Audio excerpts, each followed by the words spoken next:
Roald Dahl, The Witches. Chapter 19. Mr. Jenkins and his son.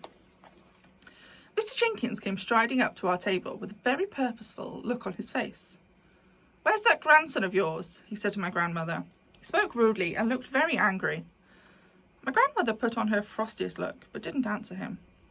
"My guess is that he and my son Bruno are up to some devilment," Mr. Jenkins went on.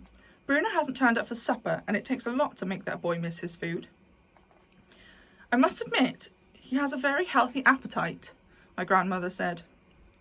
"My feeling is that you're in on this as well," Mr. Jenkins said.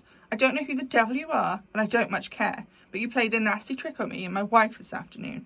You put a dirty little mouse on the table. That makes me think all three of you are up to something. So if you know where Bruno is hiding, kindly tell me at once." "That was no trick I played on you," my grandmother said. "That mouse I tried to give you was your own little boy, Bruno. I was being kind to you. I was trying to restore him to the bosom of his family. You refused to take him in." "What the blazes do you mean, Mum?" shouted Mr. Jenkins. "My son isn't a mouse." His black moustache was jumping up and down like crazy as he spoke. "Come on, woman, where is he? Out with it." The family at the table nearest to us had all stopped eating and was staring at Mr. Jenkins. My grandmother sat there, puffing away calmly at her black cigar. "I can well understand your anger, Mr. Jenkins," she said. "Any other English father would be just as cross as you are. But over in Norway, where I come from, we are quite used to these sorts of things happening. We have learned to accept them as part of everyday life." "You must be mad, woman," cried Mr. Jenkins. "Where is Bruno? If you don't tell me at once, I shall summon the police." "Bruno is a mouse," my grandmother said, calm as ever. "He most certainly is not a mouse," shouted Mr. Jenkins. "Oh yes, I am," Bruno said, poking his head out of the handbag. Mr. Jenkins leapt about 3 foot into the air. "Hello, Dad," Bruno said. He had a silly sort of mousy grin on his face. Mr. Jenkins' mouth dropped open so wide I could see the gold fillings in his back teeth. "Don't worry, Dad," Bruno went on. "It's not as bad as all that. Just so long as the cat doesn't get me." Bruno?" stammered Mr. Jenkins.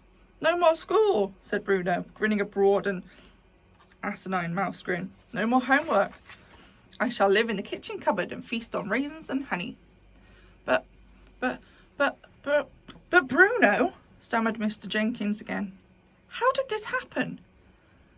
The poor man had no wind left in his sails at all. "Witches," said my grandmother. "The witches did it." "I can't have a mouse for a son," shrieked Mr. Jenkins. "You've got one," my grandmother said. "Be nice to him, Mr. Jenkins." Mrs. Jenkins will go crazy," yelled Mr. Jenkins. "She can't stand the things." "She'll just have to get used to him," my grandmother said. "I hope you don't keep a cat in the house."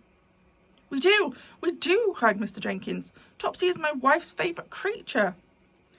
"Then you'll just have to get rid of Topsy," my grandmother said. "Your son is more important than your cat." "He certainly is," Bruno shouted from the inside the handbag. "You tell Mum she's got to get rid of Topsy before I go home." By now, half the dining room was watching our little group.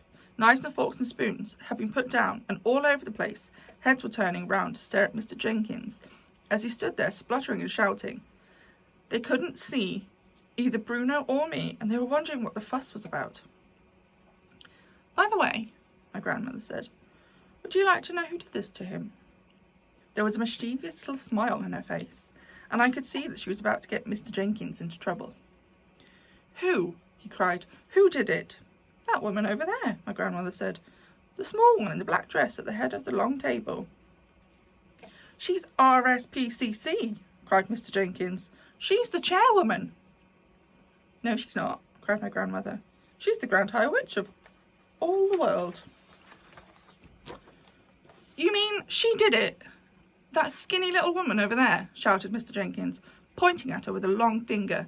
"By God, I'll have my lawyers onto her for this. I'll make her pay through the nose." "I wouldn't do anything rash," my grandmother said to him. "That woman has magic powers.